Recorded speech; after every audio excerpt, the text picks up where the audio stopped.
দর্শক আসসালামু আলাইকুম, welcome back to my channel. আবারও হাজির হয়ে গেলাম নতুন একটি রেসিপি নিয়ে। আজ আপনাদের তৈরি করে দেখাবো চাইনিজ স্টাইলের পাতাকপি ভাজি। আশা করি আপনাদের ভালো লাগবে। চলুন তাহলে দেখা যাক কিভাবে রান্না করলাম পাতাকপি ভাজি।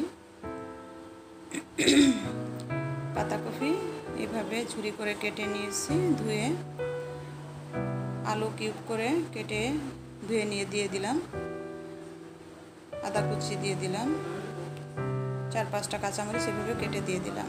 পরিমাণ মতন লবণ দিয়ে ঢেকে 5 মিনিট রেখে দেব। 5 মিনিট পর নেড়ে উলট পালট করে রেখে আবার